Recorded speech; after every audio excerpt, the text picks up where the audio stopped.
This nefarious scheme shall be undertaken using the now familiar tactics of intimidation, blackmail, and extortion of judicial officers and members of the National Assembly.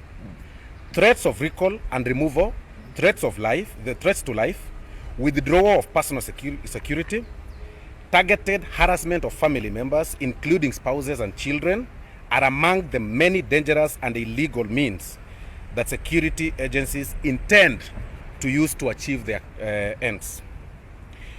There are also arrangements to apprehend members of parliament of fabricated charges by the Director of Criminal Investigations, the Ethics and Anti-Corruption Commission, and the Kenya Revenue Authority in order to wear out the leaders by shuttling them between the courts and police stations in the name of trumped-up charges. The intention is to inflict immense stress and anxiety on affected persons to the point of exhaustion and to inflict actual harm upon others. Some members of parliament have reported credible threats to their lives to the DCI, yet nothing was done by the way of meaningful investigations. As if this is not enough, we are aware of plans to eliminate certain members of parliament in retaliation and as a warning to others over their political views. An elite squad was recently disbanded by the DCI after details of plans to harm political leaders leaked out. You will recall that reports of threats to the life of the Deputy President have never been investigated for nearly a year. Instead, there has been a lot of diversionary activity and intimidation. As part of the cover-up, one Mr. Dennis Itumbi was arrested and detained at length, only to be charged with obscure and irrelevant offenses. To date, there have been no credible investigation into the veracity of the Hotel Lamada assassination plot claims against the Deputy President. This country only recently emerged from troubled history of vicious impunity and resolved political murders and outright assassination in pursuit of corrupt political and other ends. The institutions we look to for protection against violations and excesses are being captured, cannibalized, compromised, and commandeered to reverse into a terrible past. We are being led... that is a pressure there from never to visit again, by people who swore to defend and uphold the Constitution. The reason why security for vocal and independent leaders has been withdrawn is to make them easier to harm through discreet attempts such as poisoning, apparent accidents, and seemingly ordinary robbery incidents.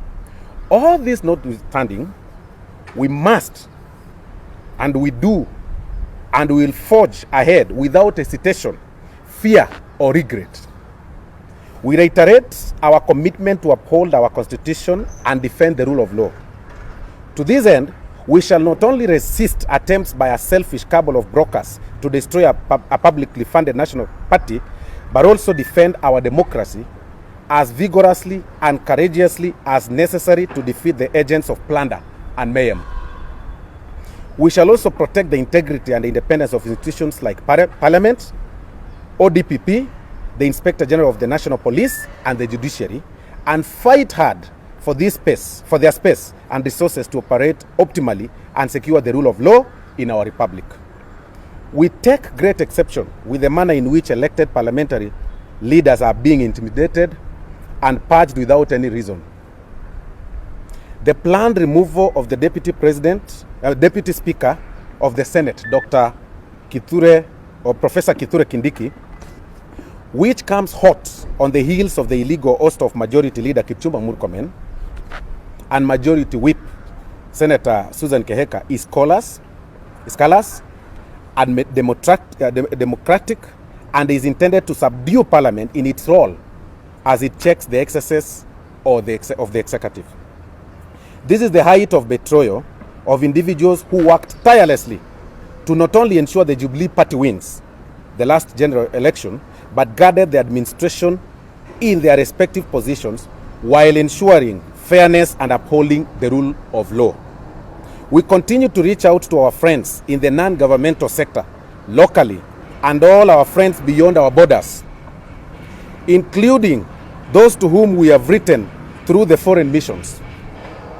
We have also alerted human rights watchdog organizations, including the International Criminal Court, to consider investigating many incidents of human rights violations and possibly escalate towards international crimes and crimes against humanity. The consistent violation of human rights, the increase in political intimidation, the use of violence against citizens, the planned assassination of politicians, and the incipient climate of repression, autocratic tyranny, violence, repression, arbitrary contractions of democratic space, and threats to human rights and fundamental freedoms are matters of great concern that must be resisted forcibly and perpetrators ultimately called to account. End of statement. Let me just want to add one statement. Kenyans are aware of where we have come from as a country, and it took us even the death of very many prominent Kenyans to die for this country to reach where we are here. But we are beginning to drift back to those days. But if it will take death of the Kenyans who are perceived to be allied with the deputy president, if it will take sacking and the intimidation of civil servants who are betrayed by their surname, or rather by their association, to get this country back to where it was, so be it. We are ready to put our life on line like so many Kenyans have done it before, so that we can be able to protect our constitution, to be able to protect the struggle that the forefathers put for this country to be where we are here. Kenyans are now beginning to know that what we were saying before, that if the handshake was anchored on a 5-point agenda, then Raila Odinga had 2 more agenda that Uhuru Kenyatta was not aware of. Kenyans are beginning to see that what we are saying was the truth. And I want to ask Kenyans that from today going forward, they should listen to us. They should not listen to the cabals who are hell-bent to take this country back to the days of political assassination, back to the days of interfering with the independence of various institutional offices and engaging in things that are completely unconstitutional.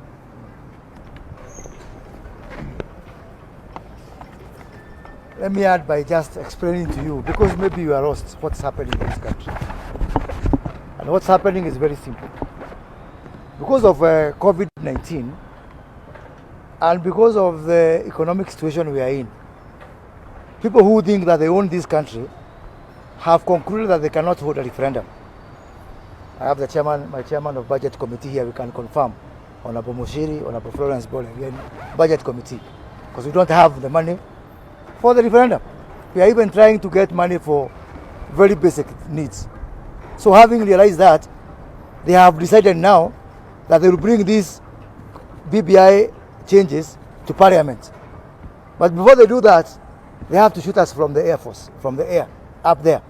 So all the intimidation, the removal of Murkomen, the removal of Susan Kihika, the removal of Professor Kindiki, it's all geared to intimidate members so that when that report comes to this house, people can vote a certain way.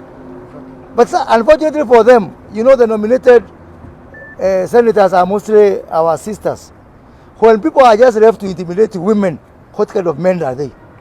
Because that's all that they have left to do. I know Honorable Kanini Kega has a motion ready for impeachment of the Deputy President William Ruto. And I'm just wondering, and I want to ask Honorable Kanini, Ruto was fired by Uhuru Kenyatta a long time ago. Why are you firing him twice? Because he's not involved even in matters of governance. In the mind of Uhuru Kenyatta, he fired William Ruto a long time ago. William Ruto amekubali, anagojea tumalize term yetu, tuende kazi hiyo ingine. So why bother with all those things? Why impeaching somebody who is already impeached by design by Uhuru Kenyatta? It's an exercise in futility. It's a waste of time. Save us that breath. So, my message is, if these things are being done to intimidate us as Parliament, give up. We are not about to give up. We will not give in to fear.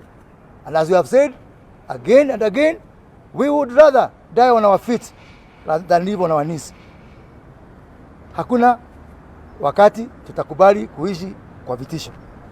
Hizi vitisho pia zilikuwa zimeelekezwa kwetu ambao tuko kwa budget, tukubali ile budget ililetwa. I am very proud of us who have refused that budget, and our chairman made a statement in the House, and now they have brought another budget for stimulus, which we will even reject until money is taken to the people, not just to buy vehicles and to give to rich people in the flowers industry. Selfishly, we will ensure that we put money where it is going to help Mwananchi who is suffering, people who are jobless at home, people in the hotel industry who have been retrenched, and all over. We are not going, if these intimidations was to force us a certain way, we are going to do things the right way. To achieve those constitutional changes that they want, you need 2/3 majority. And obviously, there is no way they can get 2/3 in this House. So please, kujeni tuongee. Tuko tayari. But not by force. No matter how many times you try to intimidate, if you want changes, if those changes are for the good of the country. Now, the committee for Haji has been set aside. Instead, President Uhuru Kenyatta and Raila Odinga have selected their own lawyers who are drafting this report. These Haji were just for allowances only. Yeah? They're just flower girls. Now there's a team which is about to force this on all of us. And by the way, one of them, Raila Odinga, is our competitor in 2022. Yet he is now drafting the changes that are going to determine how the game in which he is a player is going to be played. Tumekatana hii nchi yetu, sio ya mama ya mtu. Mtwalega tutikoda goma.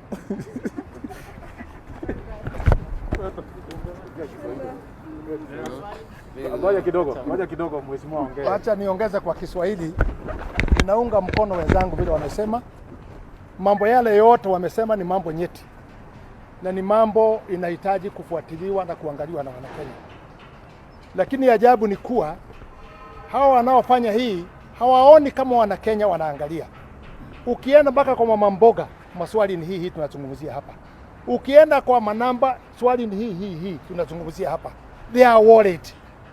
Na mimi nauliza rais wetu, hii mambo ikifika kuharibika,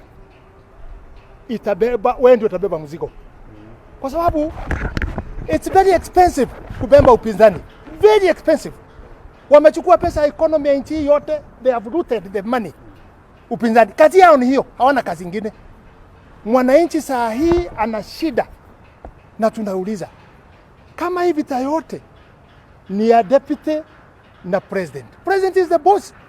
Why can't he call the deputy? Because the deputy cannot call the president. The president can call the deputy. Na azungumzia Wanakenya awaambie huyu mtu tumekosania hii na hii, tusikie so that we can be able to assess. Lakini now that cannot happen. Imelete shida kwa mwananchi chini, kwa Senate, kwa Assembly, kila pahali, kwa watu ya matatu, everybody has a problem. Because our decision can be made within 1 hour. Within 1 hour. Sisi tunajua constitution vile wenzangu wamesema tuifuate. It is unconstitutional kuchukua upinzani na ukue wewe ati you can nominate them to be the minister the way you are doing now, because now opposition that's what they are fighting for, kupoa minister, kupoa nani. It's unconstitutional kwa sababu sisi ni Jubilee na tuko na mpango yetu. You can work with the opposition, no problem, but kuwaingiza kwa serikali wao hao ndio wanapanga serikali, it is very bad. Ninakubaliana na wenzangu, intimidation. Nataka niulize swali mpaka nyinyi mko hapa. Wakati mtu amekunyaganya security, amekunyaganya bunduki zako zote, next, na hiyo ni serikali, what is next? Is to make sure that they can access you for killing. It's not because of anything else. Yes, why? Which other reason can they be given? They have done of, yes, ili waweze kuua vile wanataka. We are ready to die. Siku ya Kenyatta, people died and they went. Siku ya Moi, they went. And now wako binguni wakifanya kesi na hawa. Wamekutana wote binguni. The case now it is on heaven. Hata wale watafanya hiyo hapa wajue, watakuja bunge hapa walale kama wale tumewaona. Na baadaye kesi itaenda wapi? Kesi itaenda mbinguni. And that is the fact. And even as we shall go one day. And that's why you are saying, the team we have remained only two things. Kusema ukweli na kujibanga mbinguni. So if they take us now, let them know we are ready for everything. Lakini intimidation hatuwezi kukubali. Kufinyilia mtu ambaye hana makosa yoyote, we cannot agree on that. Let's work together. And the president, we pray for you. Fikiria kurudisha nchi pamoja. And maybe God bless you. Asante, nataka kuongeza moja. Mimi nataka kusema kwa party leader wetu wa Jubilee kwamba sisi kama wajumbe na wananchi wote wa Kenya wale walipiga kura, tunasikitika sana wakati wale tulipambania hii serikali kupatikana, sisi ndio imerudi tena kufuatofuato na sisi ndio tunaumia. Na watu wetu hawafaidi kwa njia yoyote ile walipiga kura. Mimi nataka kusema kwamba hii handshake ambayo ilikuja na nia mbaya. Handshake ilikuja inatafuta kuingia ndani ya serikali.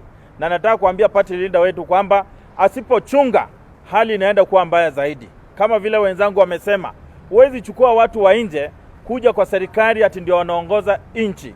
Sisi tunapinga hayo maneno, na nataka kumshukuru naibu rais kwa sababu ya hii ugonjwa wenye unaendelea. Yeye amejitokeza na anapea wananchi wetu chakula, na inaonekana hii serikali ni kama sasa hata hatujui inaelekea wapi. Haya. Swali mbili pekee yake pengine. Okay. Naomba niseme hivi. Wakenya walienda kwa ballot box, kwa ballot wakapiga kura, wakapigia Rais Uhuru Kenyatta na naibu Rais William Ruto. Na Kenya ikaamua ni nani ataongoza nchi kwa miaka 5. Na Kenya ikaamua ni nani atakaa upinzani kwa miaka 5.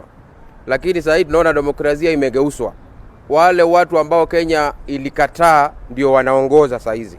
Kwa sababu wamemchukua rais, wamepata vyeo katika serikali, na sasa wanaanza kusettle scores. Kwa sababu huyu alikuwa na rais mpaka tufinye. Huyu alikuwa na rais mpaka tummalize kabla ya masiku ya 2022 kufika.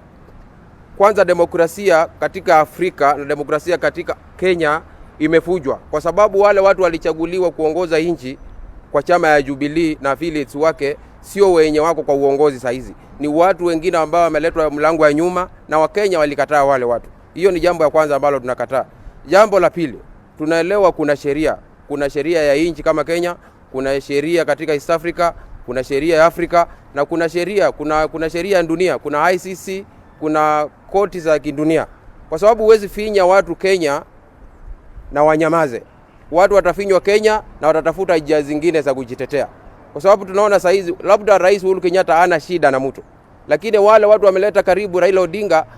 Raila mwenyewe ndiye alipeleka Uhuru ICC. Raila mwenyewe ndiye alipeleka Ruto ICC.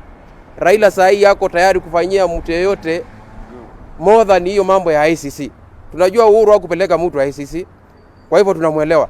Lakini saa hizi hatutakubali mali Raila alipeleka watu ICC, asisahau kwamba hata sisi tuko na kalamu inaweza andika ICC. Na kama wabunge Raila akiendelea, we are documenting all these things zenye makosa inafanyika, na mwishowe hata yeye mwenyewe atajipata ICC. Hatutakubali watu kufinywa na watu kunyanyazwa wakati wanatetea nchi yao.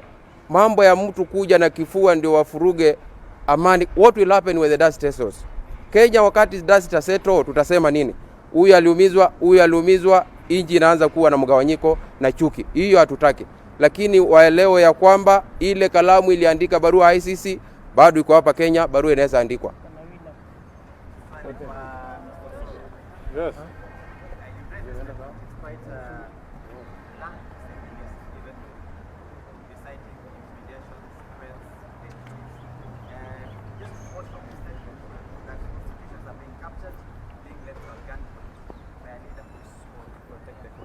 You mean the president, because he swore to protect the constitution.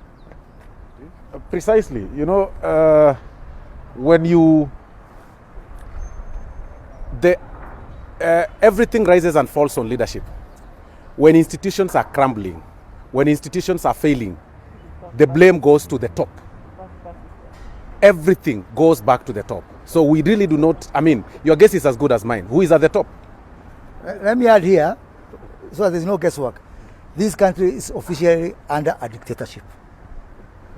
Mheshimiwa Kuria, you and Mheshimiwa Kimani Ichung'wah, you're part of the members chairing some of the committees. Aren't you afraid that after the purge in the Senate will be one of the victims? My friend, I'm only an MP for 5 years. Was I dead before I became an MP?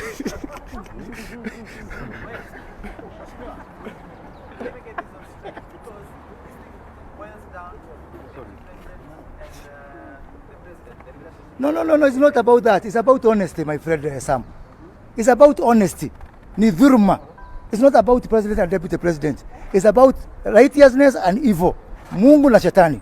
Instead of planning to help the country to fight COVID-19, you call senators to discuss about an individual deputy president.